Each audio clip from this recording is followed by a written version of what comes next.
गुरु गोरखनाथ। बहन, हाँ बाबा। द्वार पे जोगी आया है बहन, भिक्षा दे दो बहन। आपका स्वागत बा बाबा, बैठी ना। आपके देख के दिल हमार बड़ा खुश हो गल बाबा। तोहरे जैसन जोगी हम कबो ना देखले रहनी है बाबा। ए बाबा, तोहर ई सुंदर चेहरा देख के, ई मोहनी मूरत देख के हमरे दिल में कुछ बात आवत बा और वो हम आपसे पूछल चाहतनी। पूछी बाबा? बोला बहनी। ठीक बा बाबा। कवने करन वह जोगी लिहला तू जोगवा रमाई, जोगी देवा तू हमके बताई, जोगी देवा तू हमके बताई, जोगी देवा तू हमके बताई, जोगी। यही पूछना चाहती हो बेटी? हाँ बाबा। तो ले सुन। बताई बाबा। भाई कारण बेटी ले ली हम जोगावा रमाई, पूछत बाड़ू तो बताई ये बिटिया, पूछत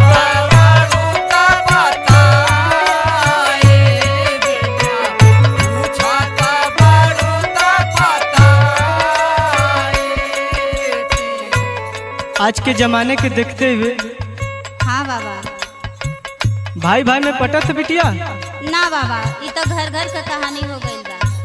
तो बाबा, आप मतलब भाई के वजह से जोगी बन गई?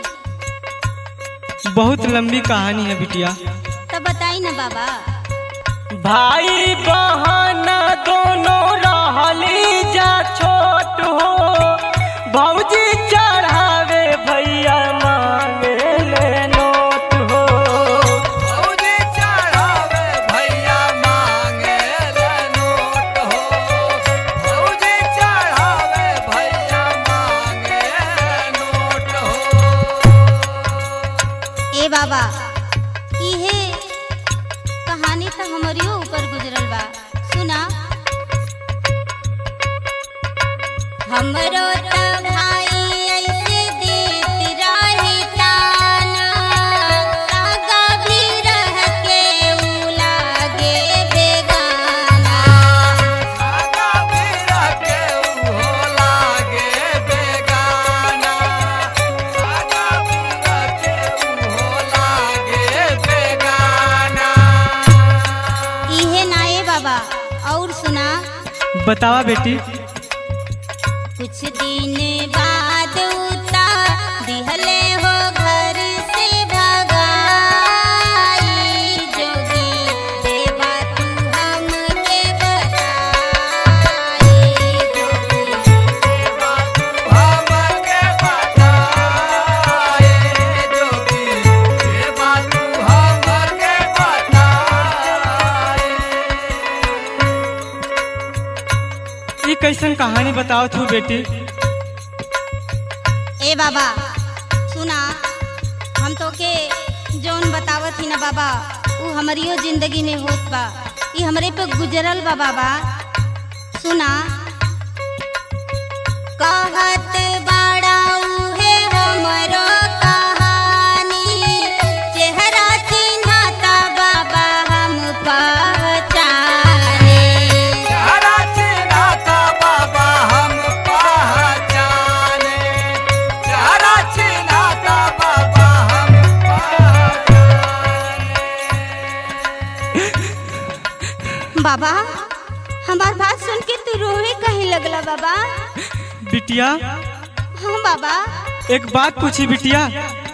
हे बाबा, तू का हमसे पूछबा? हम तो तोके देख के खुद सोचत हई, तो हर चेहरा हमके जानल पहचानल लगत हो बाबा। नहीं बिटिया, हाँ बाबा। सुना। बोला। गौआ के नौआ बेटी दे तू बताई, बोला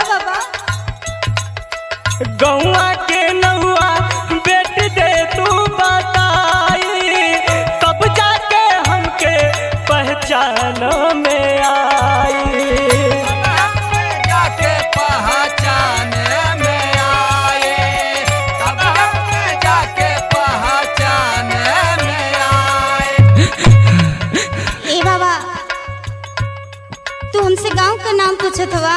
हाँ बहन। हे बाबा, हमारे गांव का नाम सरौली है बाबा। क्या सरौली था? हाँ बाबा। बहनी अपन नाम बता देबू बहनी। बाबा, हम अभागिन मीनू हैं बाबा। का कलू हा? हाँ बाबा। बहनी हाँ बाबा, एक बात हमके तू बतावा, तू कहीं दीपक तना ना वा?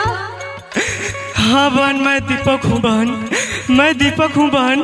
भैया, भैया तू हमके छोड़ के कहाँ चल गला भैया?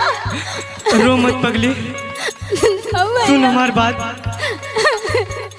आज रक्षाबंधन का त्योहार है बहन। हाँ भैया। राखी ना बंधू?